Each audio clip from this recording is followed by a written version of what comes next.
Good evening, everyone, and welcome to the Brian Crombie Radio Hour on Saga 960. Tuesday is a big day in the United States. It is the midterm elections. And so I thought I'd check in with a gentleman that I've had the privilege of interviewing twice before, Eric Protzer, his name. He is a Canadian, but living in Boston. He is a senior fellow at Kennedy's, what's it called, the research lab? It's the growth lab at the Harvard Kennedy School. The Growth Lab at the Harvard Kennedy School. And he's an author of a book that we've chatted about on this show called Reclaiming Populism, How Economic Fairness Can Win Back Disenchanted Voters. And it was really an interesting article, really interesting book, because his argument, I think, was that populism shouldn't just be of either the extreme right or the extreme left, that the center can be populist but prosperity and social mobility is what people want. And so I thought he would have an opinion on what's going on with this midterm election, what might happen, who's going to win, who's going to lose, what some of the issues are, and frankly, probably most importantly, how it impacts us here in Canada. So Eric Protzer, welcome to the show. How are you, sir? I'm very well. Thanks so much for having me, Brian. Thank you for coming back. So midterms, usually the president, the party in that has the presidency does poorly, I understand. Sort of sounds like, in Ontario, I always say whoever has the provincial premiership loses the prime ministership or the other way around, so that people vote against whoever's in power in one spot in the other. And then, I think the other issue that everyone's been talking about is how does this play with the Roe versus Wade decision by the Supreme Court? Does that mean that Democrats come out and or Trump? How does that play? Does that mean Republicans come out to support Trump, or does that mean Democrats come out to not support Trump? So what do you think happens with turnout and where the vote goes? Yeah, absolutely. So all of the above things that you mentioned absolutely are factors, but it's a whole confluence of messy things coming together. So with regard to the first question you posed, where is this going in terms of who wins? I think, as you indicated, Republicans are probably the favorite. It's pretty darn likely they'll get the House, and there's a slightly better than even chance that they'll also capture the Senate. Like you said, Roe v. Wade, the overturning of Roe v. Wade, the protection of abortion rights in the United States by the U.S. Supreme Court, that certainly, I think, has provided a boost for the Democrats. That being said, that was more evident perhaps in the following couple of months. And whereas lately, just in the last couple of weeks, support for the Democrats in the polls has started to erode, and we've been seeing the Republicans going up again. And that's mostly being based around concerns about the economy, primarily inflation, which a lot of people attribute to the Democrats, rightly or wrongly. So it's pocketbook issues and James Carville, and it's the economy stupid kind of attitude. It absolutely is. And to be fair, people are seeing some inflation rates that we have not seen in a very long time. So it's understandable that people are feeling that way. I can understand how people feel that way. And, it comes back to this sort of populism argument that your book was all about. People in Canada are feeling that way, too. And here, the right is trying to call it just inflation and blame it all on Justin Trudeau. In the United States, they're blaming Biden. How can it be both Justin's fault and Biden's fault? Well, I think the blame on Justin Trudeau is maybe somewhat less accurate. There have been some studies in the U.S. that suggest a mixture of different factors. I think it probably is accurate to say that the large amounts of government spending, the large fiscal packages from Joe Biden have contributed to inflation. That being said, there are international factors as well, the shutdown of supply chains owing to lockdowns across the globe and especially in China, and of course, the Russian invasion of the Ukraine. So there are multiple factors at play here. A lot of people do. Eric, just let me interrupt. I apologize. Sure.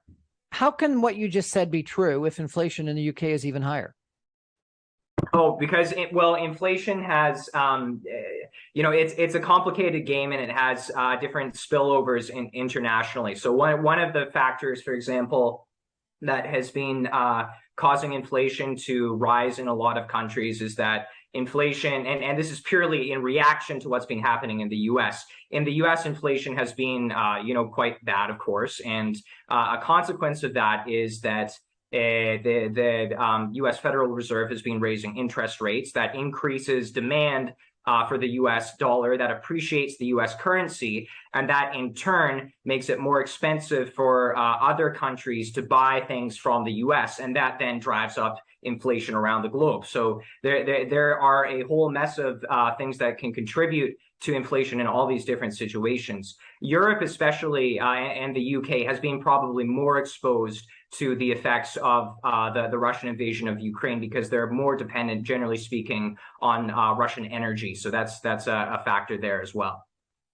So, my assessment is that, frankly, it's almost every single G7 country and many more on top of that, that all, number one, spent a lot during the pandemic and were encouraged to do so by all of us in the population. Some people may have sent that they spent too much, but there were a lot of people that thought that the world was coming to an end and that we were all going to be unemployed and all stuck at home for a long period of time, and were quite pleased with the government largesse during that time. And at the same time, central banks worldwide eased monetary policy. And so I think this is a worldwide issue, and to blame Biden or Trudeau or, the Chancellor of the Exchequer in the UK or wherever else is a little bit extreme. The problem is that doesn't count in politics in the United States or in Canada. They all want to blame the person that's closest to them.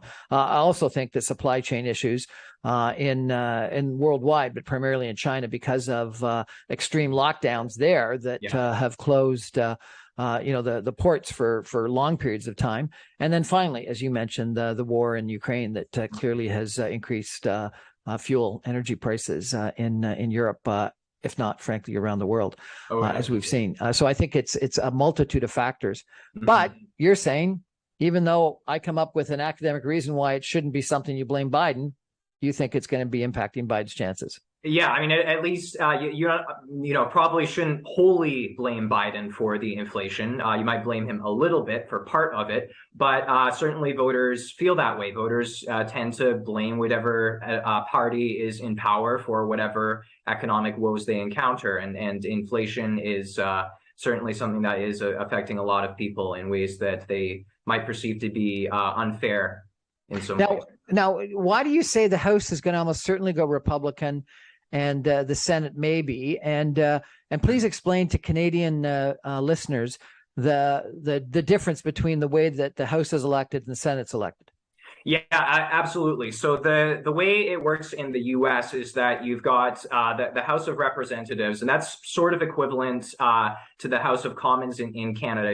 It's the same lower house, upper house idea, except that in the U.S. both are directly elected. In the House of Representatives, they're fully elected every 2 years. So there was the last election just in 2020 with the presidential elections, but also the House of Representatives got fully elected, and now it's 2 years since that. So everyone's on the ballot there.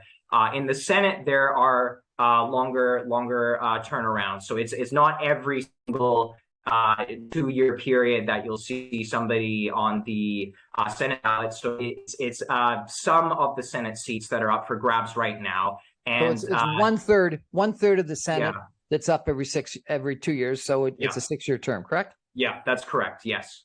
So as a consequence of that, you often get situations where the ones that are up for grabs, it sort of depends on luck, how it's likely to swing. So in this particular situation, it's fairly close. The Republicans probably have a slight advantage in some of the predictions that I've seen, at least, of how the Senate will go. But it could go to the Democrats as well.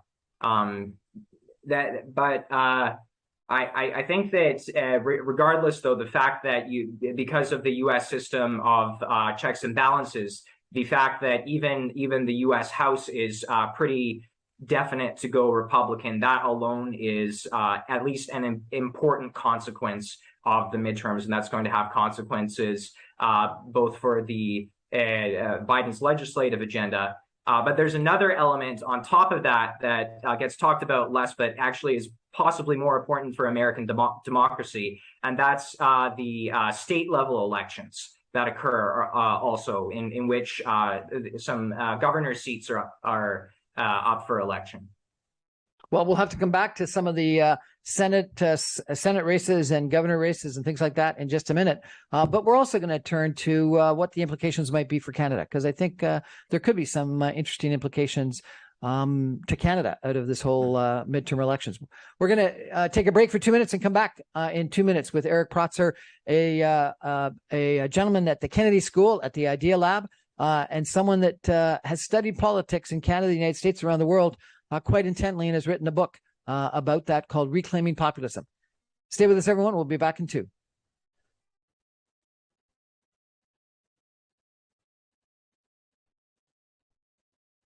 Welcome back, everyone, to the Brian Crombie Radio Hour. The topic tonight is the U.S. midterm elections that occur on Tuesday. And they can be interesting. And, it's fascinating, Eric, because the word is that we've got a right-wing majority government or coalition majority government in Israel that got elected.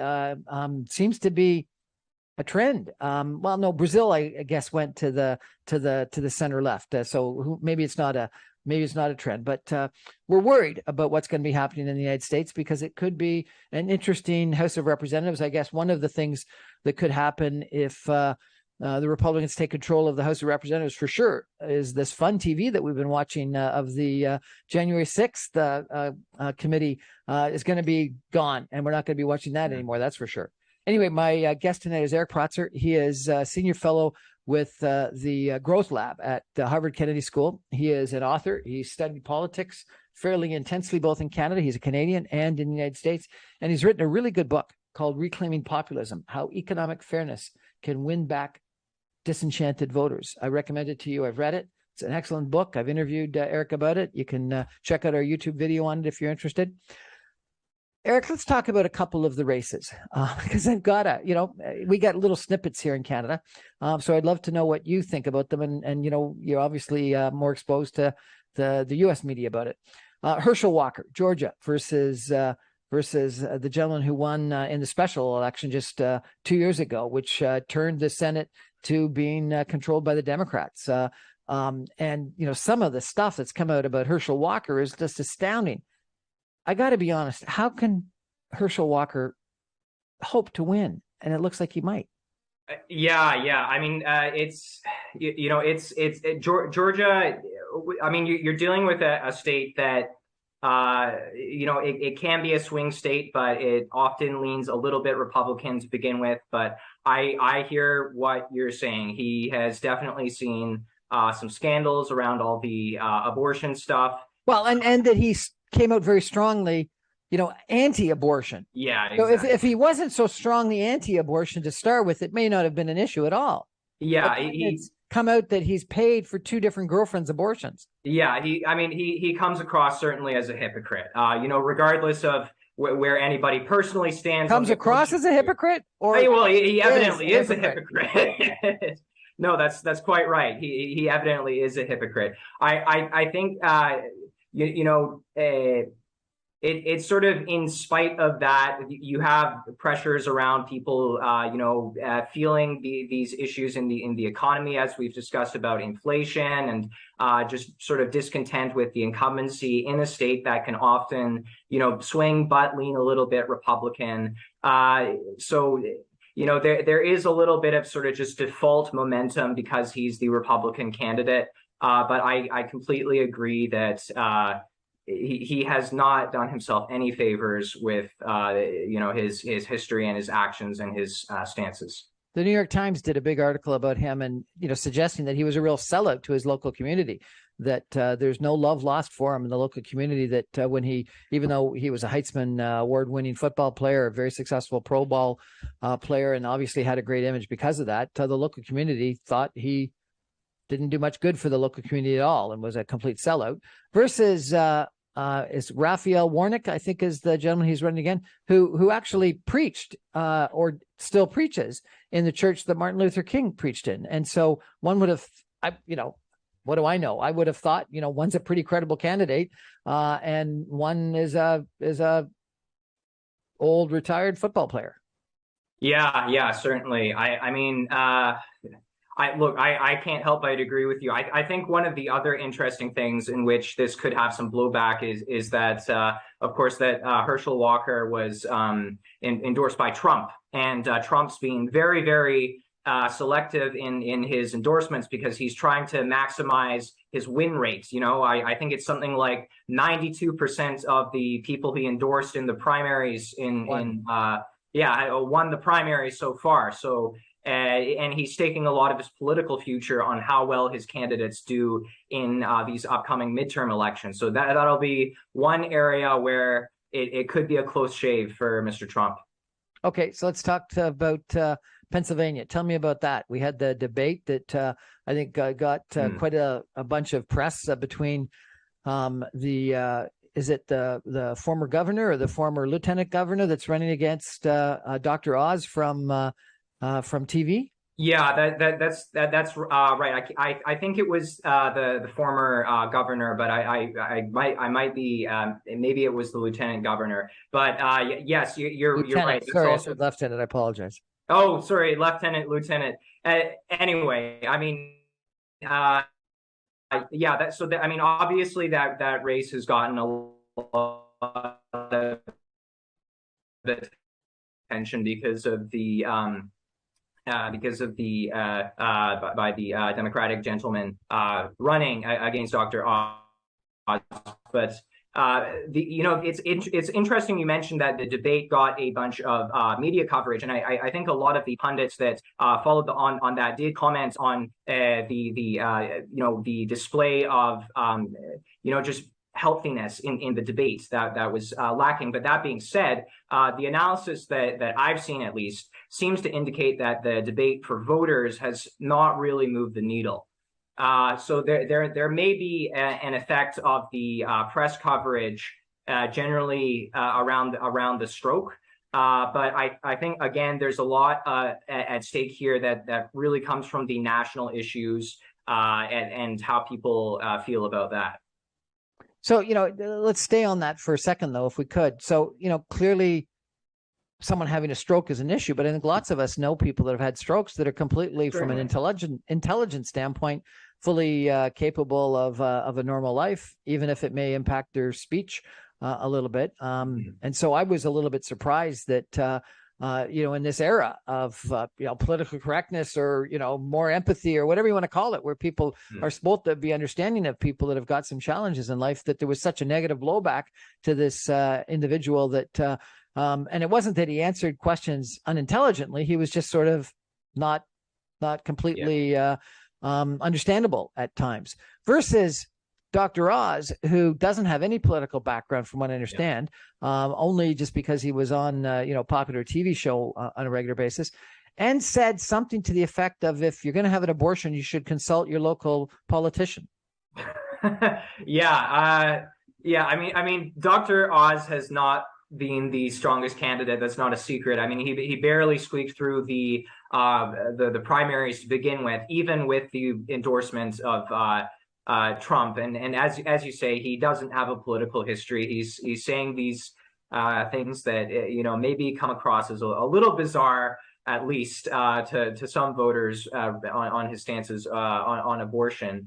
I do think that while there is certainly empathy for people who have gone through a stroke and everything like that, I think some of the commentary and some of the views are similar and perhaps even influenced by the discussion on the Republican side of the aisle around Joe Biden's fitness for the presidency. People sometimes make comparisons about his alleged senility and what have you, and how purportedly that makes him less fit. And so they may see a comparison here. So I think that even though there is a degree of empathy, that people look to attack what they can in some instances, and also in some instances are just looking for a candidate that they think is going to be able to execute to 100% of their potential ability while in office.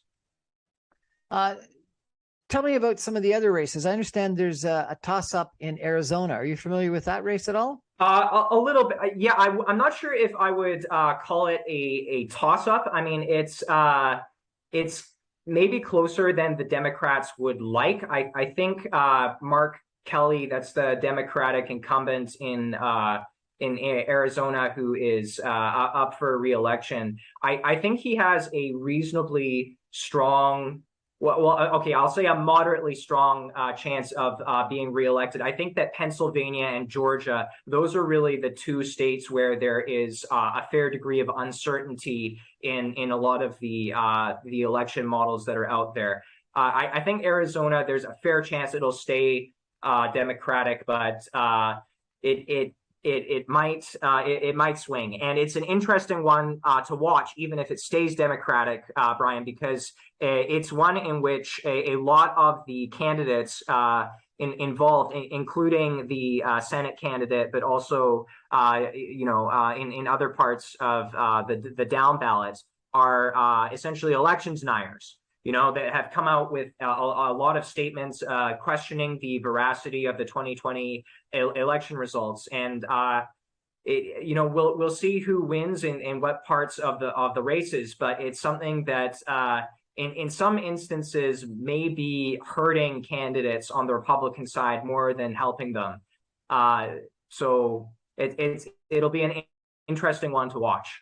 One of the ones that I was told was interesting was Wisconsin, which I think has a Republican incumbent, and similarly that individual might be challenged because of election denial.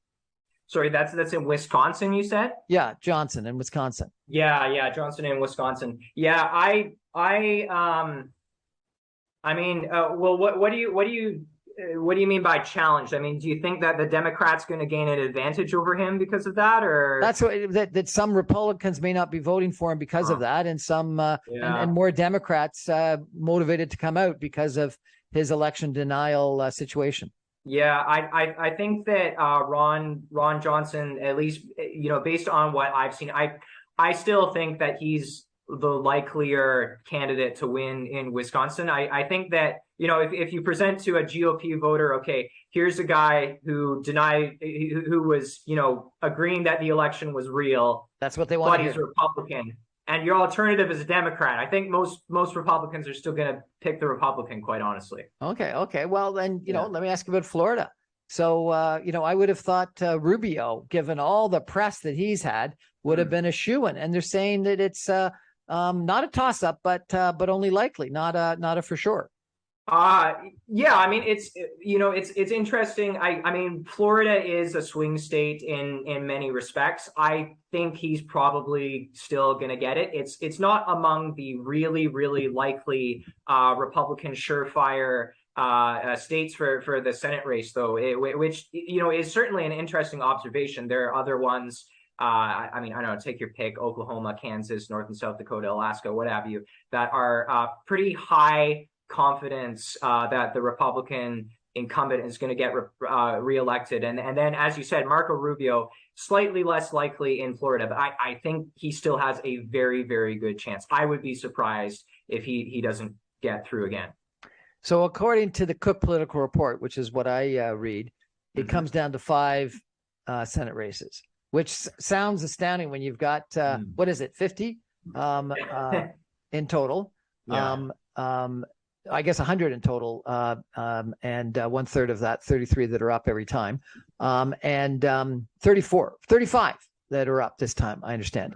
And it's Arizona, Georgia, Nevada, Pennsylvania, Wisconsin that are the ones that are going to decide control of the Senate. Only 5 of 35 that are elections that are being held, and 100 in total, are going to decide the direction of the U.S. Senate. That's yeah, I mean, that's fair. I think depending on which one you read, some people think that maybe there's a chance that North Carolina, that's Ted Budd, who's the Republican incumbent in North Carolina, that could be a somewhat competitive race as well, maybe more competitive than Wisconsin. I'm maybe slightly personally likelier to discount the possibility of Wisconsin flipping. So I think it will be down to, like you said, Georgia and Pennsylvania. Those are really the toss-up ones, I think. And then Arizona, and Nevada.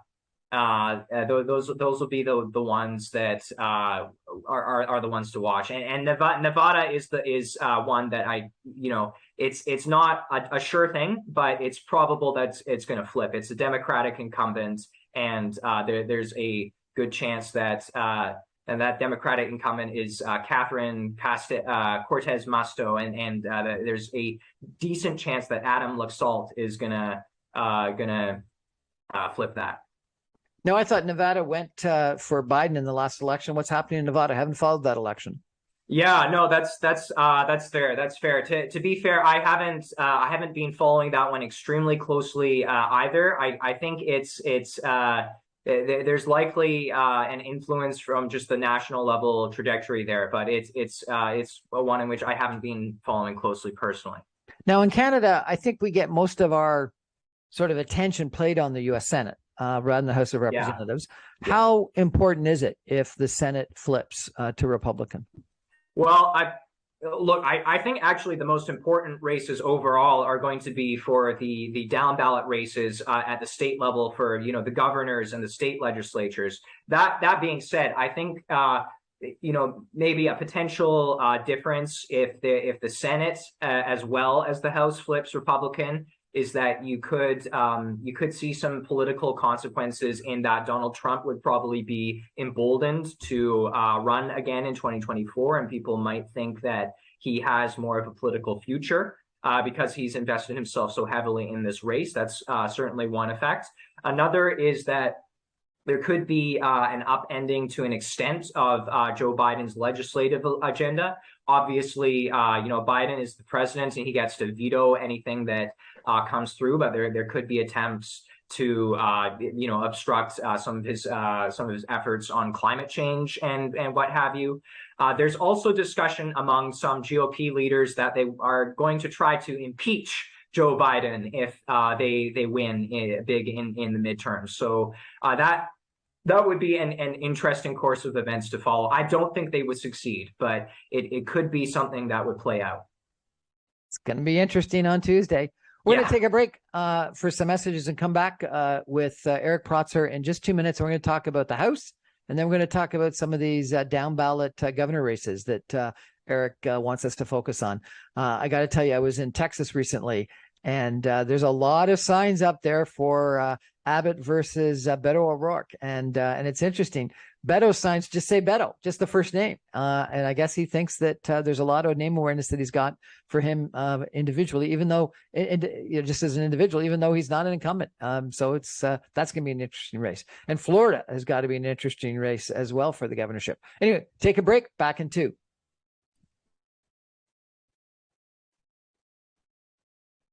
Welcome back, everyone, to the Brian Crombie Radio Hour on Saga 960. We're talking tonight with Eric Protzer. He's a Canadian living and working in the United States. He's actually at the Kennedy School of Government.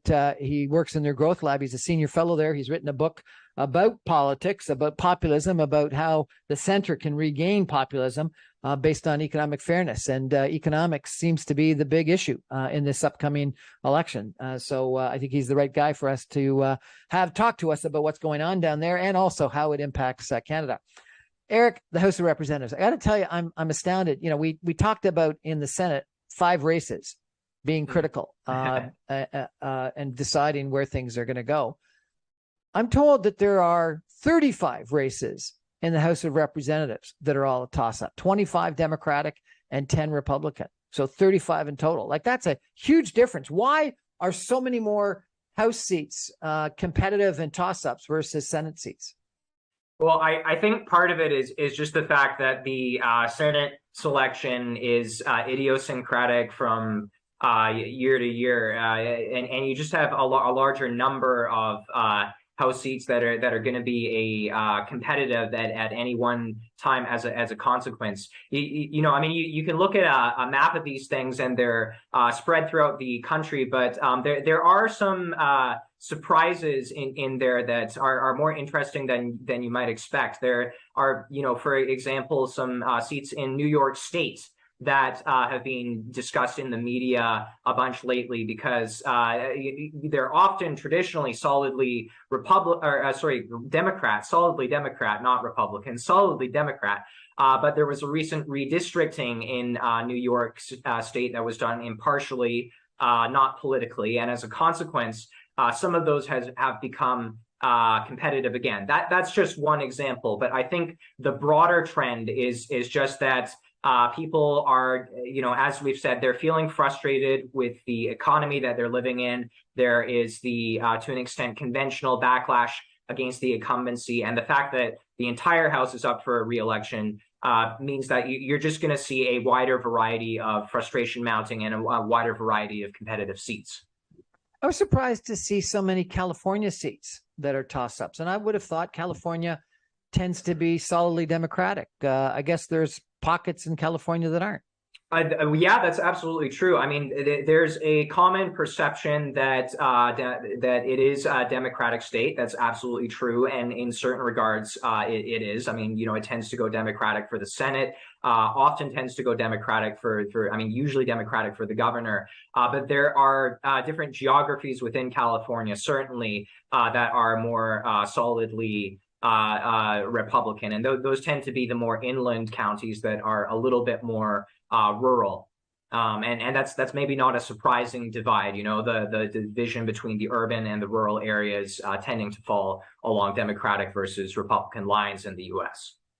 Okay, so you wanted to turn to the state races. Tell me what state races you think are going to be really interesting. Yeah, so I think that there are a couple of swing races to watch, especially in Pennsylvania, Arizona, Wisconsin, and Michigan. And those state races are interesting because those have all got a Republican candidate for the governor who is claiming that Joe Biden essentially stole the election in 2020. Their election deniers. These are people actually running for governor that are arguing this. Yeah, for governor. Yes, exactly. And these are swing states. So and a lot of them were recently Democratic as well, but these are all competitive, generally speaking now. So it could be a shift towards election denying Republicans in some of these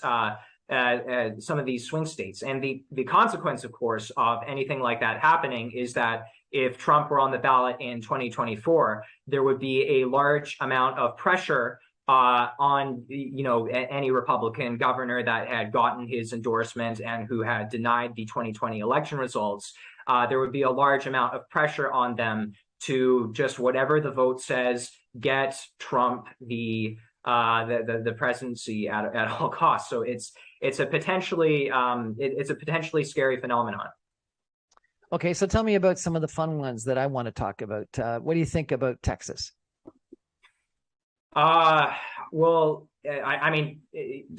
Texas, I think is traditionally a pretty solid Republican state, and I wouldn't be surprised if that plays out again. Were there any angles of it that you were specifically interested in? Well, you got Beto O'Rourke, who some people actually the Saturday Night Live was suggesting he was going to run for president on Saturday night, which I found kind of interesting.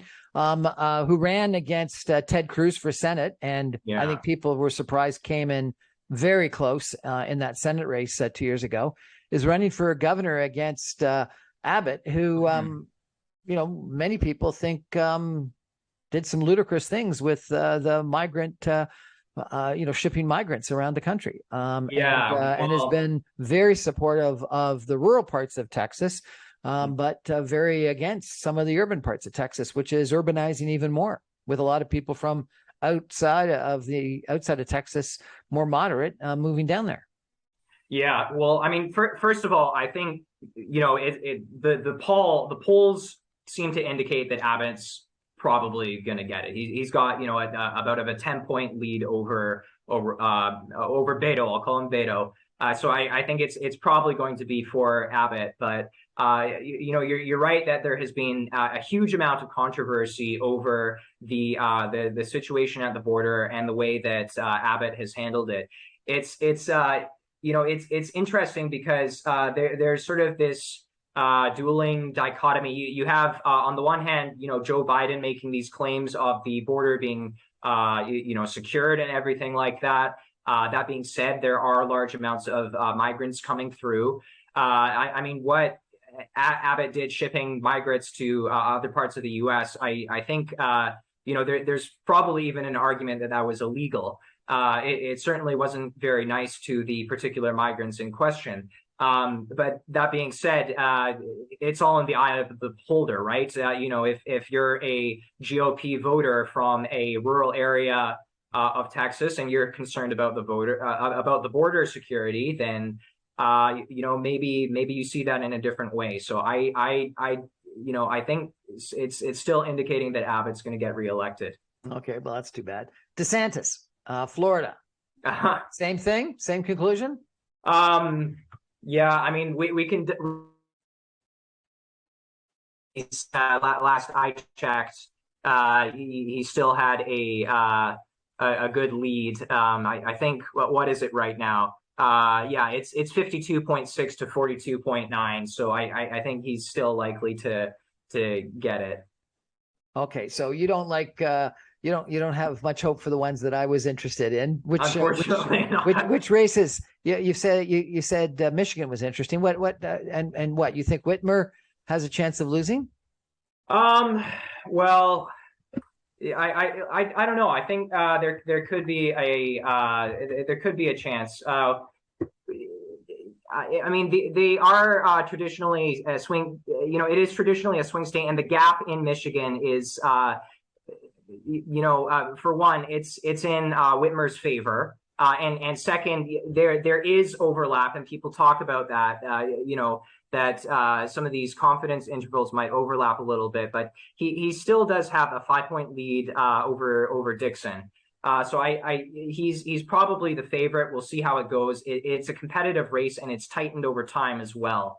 And that's probably still, like I said, a reflection of the ongoing national trend in. I don't know.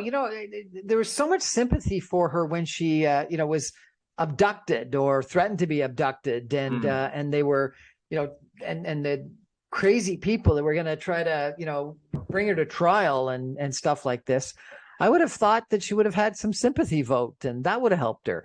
I don't really support her that much because of this legal case that you're undoubtedly familiar with in regards to her trying to shut down the gas pipeline that comes from Western Canada to Ontario, and that line has been a big issue. But I'm surprised that she's in trouble. But as you say, it's a toss-up state. What about Arizona? Yeah, Arizona again. That's an interesting one. That's one that I've been reading a little bit more on because you do have a lot of the candidates, including the governor candidate in Arizona, being the election deniers of various sorts. So it's something where, again, it could create a large amount of political instability in a couple of years if it turns out that it swings that way. And it's also interesting because the race used to be a couple of months ago, back when people were still angry about Roe v. Wade and what have you. It used to be a little bit more in the favor of the Democratic candidate Hobbs, actually, but it swung recently, and especially just over the last month or so, more in the favor of Lake, the Republican candidate. Now, why are you so interested in these down market governor seats? Why do you think it's impactful either for the United States or is it at all impactful for Canada? Well, I think it has knock-on effects for Canada in that it could create political instability in the U.S. and affect Canadian-U.S. relations as a consequence, and thus have all sorts of effects for Canada. But it's because of the risk to American democracy, essentially. Whether it's Trump running in 2024 or say it's DeSantis or something like that, somebody who's a little bit Trump light, and there's any kind of suggestion that maybe the Republicans lost in reality, but the Democrats but the Republicans are claiming that the Democrats are stealing the vote again. In that case, it can come down a lot to these to the power that these state level officials have, such as the governor, such as the state assemblies, to actually determine where those votes are going to go and how that's going to happen. And it could play out. It's feasible to think that even if it were perfectly unconstitutional and illegal, which it is, for the state level officials to just decide what the outcome of the election, the presidential election, is in their state, that they could still attempt it. And if there's sufficient political snowballing behind that, then it's anyone's guess where that goes, and that could create a lot of chaos. So I think it's worthwhile taking a step back here, Eric, and explaining to our listeners. In Canada, we've got an independent, elections organization. Election Canada and Elections Ontario are completely civil service. They're completely independent of partisan involvement. That's not the case in the United States, where you've got people within the state structure that actually run the elections. Is that not correct? Yeah, that's absolutely right. And they don't just run the state elections. They help to run the the state element of the national level, and especially the presidential elections. So the states have got to essentially certify the results of the vote, and as a consequence send off their representatives to actually then vote ultimately on the behalf of the state for the president, in order to get the next president elected. And there are some, there's this independent state legislature theory, which is one of the theories that gets bandied about by some of the folks on the election denial element of the Republican Party. And that theory essentially is claiming that no matter how people actually vote, it's ultimately those state officials who have the right to decide what the outcome of the election is, and thus who they're going to support as the president. And it's correct, I believe, isn't it, that each one of these states can have different election rules, whether it's mail-in ballots or number of advance poll days or the hours, etc. Unlike Canada, where we've got the same rules across either the whole country or the province, depending on whether it's a federal or provincial election. All these states can have completely different, whether it's by hand or by computer or by whatever, and different systems. And they really do have control over it. And from what I understand, the majority, not a lot, but the majority, the vast majority of people running for those state positions are election deniers. It's not the Republican Party. Well, in the Republic, that is the key key caveat. Yeah. So I mean, it's a key feature of the American electoral system, and some would argue a key weakness, the fact that these things are managed politically. It has effects, like you said, from who gets to certify the election. Gerrymandering is another really big consequence. That's something that you see a lot more in the US than in Canada, where people try to choose a layout on the map of where people can vote in which districts in a way that's going to be most favorable toward their own party. Like you said, there's a large number of these people who are election deniers, essentially, those coming from the Republican candidates at any rate. So could potentially go sideways. We'll have to see. Eric, you've been a little bit of a political junkie in Canada and the United States, I understand. Is that correct?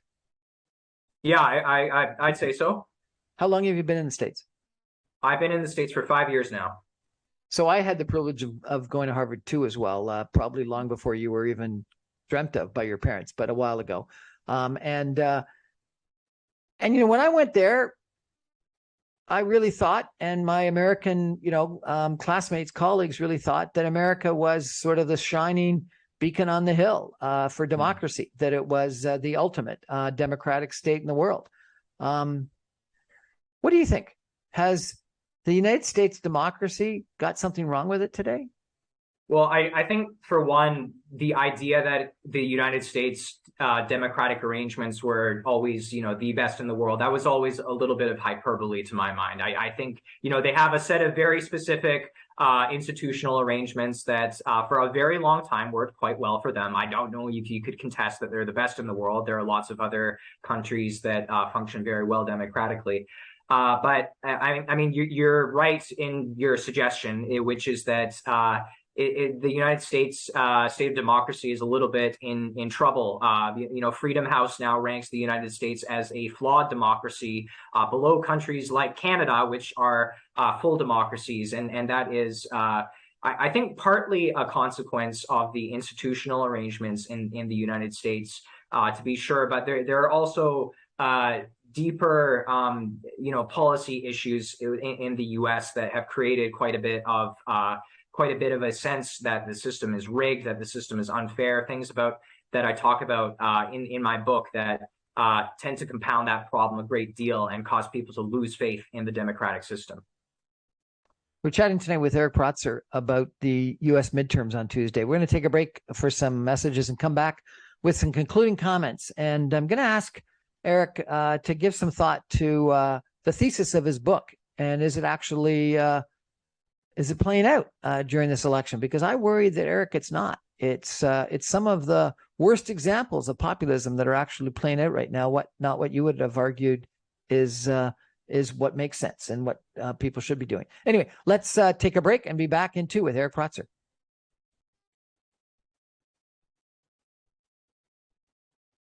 Welcome back, everyone, to the Brian Crombie Radio Hour on Saga 960. Topic tonight is the U.S. midterms on Tuesday. And our guest is Eric Protzer, who is a senior fellow with the Growth Lab at the Kennedy School of Government at Harvard. And he's written a book, a really interesting, fascinating book called Reclaiming Populism, How Economic Fairness Can Win Back Disenchanted Voters. Eric, I'm going to ask you, your argument was that social mobility and prosperity and productivity and things like that were things that people should be attracted to and could reattract people to their political ideology and to their parties. And, maybe Biden hasn't done that completely, but, by forgiving student loans, that certainly is, I think, consistent with your argument. Maybe all the grants that were given during the pandemic were redistributive, which is what you would argue against. And so maybe that's a knock against them.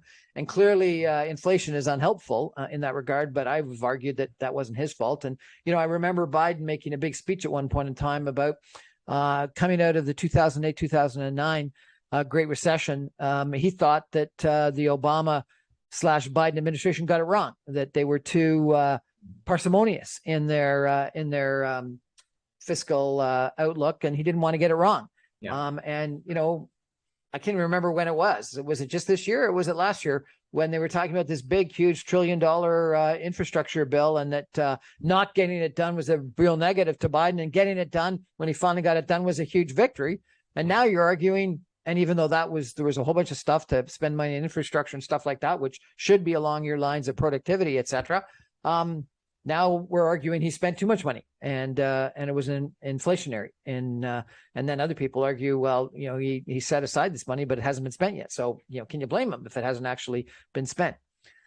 Versus the stuff that we hear about is the stuff that I think is the worst part of populism. It's putting people on planes and flying them to Martha's Vineyard. Migrants. It's the constant criticism of the porous Southern Wall. It is the culture war, abortion, both pro and con. It's as if the things that are most press-worthy and newsworthy and social media worthy and get people motivated the most are the things that you argue in your book are not important. And the productivity things, the economy things that Biden has tried to do, people have neglected. Or is it just because inflation's high and so therefore it doesn't matter? Well, it's interesting you mentioned that. There was actually there was a recent poll that was done that I found very interesting that's related, where they were polling different Americans about how they would see the creation of a new U.S. political party. And there was actually a sizable minority, not a majority, but a sizable minority of people, I think it was about 30 or 40%, that said that if there was a new centrist party in between the Democrats and the Republicans, that they would vote for them.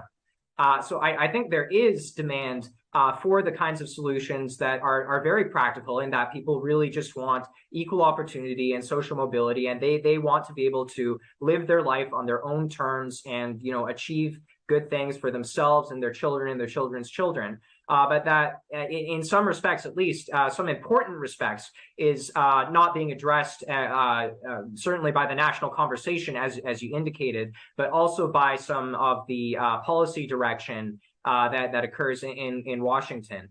I mean, first of all, with regard to some of the things that garner so much media attention, such as the border crisis and what have you, all these darlings of the Republican Party, I think there, while these things tend to grab headlines, I think there is a sense of fatigue among voters about, to a significant extent, not for everybody, but to a significant extent, of these polarizing culture issues. And it shows up in things like the polls for a new centrist party, in the distaste, in favorability polls for Donald Trump, things like that. At the same time, it is important to consider what has been coming out of Washington, and whether that really has been adequate to support social mobility and equal opportunity and the American dream that so many people are pursuing. And I think it bears reminding that, to be fair, Joe Biden has a really tough job. This was, I mean, he got into this in a pandemic, and, with all these other infrastructure issues and other issues that have been built up for ages. I think that he probably has spent too much, but that's something that is easier to say with hindsight, for sure. There were some people like Larry Summers who gave out warnings that some of the packages were too big, but there were a lot of economists who, as Joe Biden said, were concerned that any sort of response would be too small. So there realistically was a tricky balancing act to do. I think that Biden probably came down too hard on the side of too much of a fiscal impulse, too much spending too much, which has probably contributed to inflation in the United States, and hence to some of the political woes of the Democratic Party today. But it was a tricky position to be in, to be fair. Do you still believe in the thesis of your book? I do. I mean, so social mobility in the U.S. is, poor compared to other developed countries. It has not gotten better. In a lot of places, it's been going in the wrong direction, not what you would like. And a lot of the things that you would need to fix it are realistically very politically difficult to do in the United States. Things like a better healthcare system, things like genuinely more affordable access to education. There was the debt forgiveness, but more durably, a better solution would have been to take action on what the tuition fees are overall, so that you could, in general, have better access to university, not just a retrospective compensation. Well, I love your idea of a new centrist party. I've been arguing that we need something like that in Canada too, but that's a whole different topic that we'll leave for another day. Bottom line, is Tuesday going to be a good day for Canada or a bad day for Canada? I think chances are that it's going to be a slightly bad day for Canada. That is the more probable outcome to my mind. I think that there's going to be lot more wins for people who are election deniers than one would like. There are, to be fair, lots of other moderate Republicans who are running, and fair to them, the people who do not deny the election. But that is the risk, that it sets up Donald Trump for rerunning in 2024, that it sets up potentially certain states to, support his claims of election denial. And the consequence could be a turbulent relationship with Canada. Although it would be interesting because the next presidential election, of course, is in 2024, and the next Canadian federal election has got to happen by 2025. And if Poilievre were to get in power, as well as Trump in the United States, then there could be a very different dynamic between the two countries than if Justin Trudeau were reelected. Eric Protzer, author of Reclaiming Populism, How Economic Fairness Can Win Back Disenchanted Voters. Thanks for joining us. Really appreciate it. I think it's going to be an interesting day on Tuesday, and I agree. I think it's not going to be great for Canada. More importantly, I think it's not going to be great for democracy. And I also worry that it's not going to be great for Ukraine because numerous Republicans in the House have suggested that they're not going to be as generous to the Ukrainian military effort, which I think is a real shame. So I think it's going to be, if polls pan out, a sad day for a lot of people. But we can only hope. That's our show for tonight. Thanks for joining us, everybody. I remind you, I'm on every Monday through Friday at 6 o'clock on 960 AM. You can stream me online, even from Boston or Cambridge, at www.saga960am.ca. Thanks for joining us, everybody. Thanks, Eric. Good night.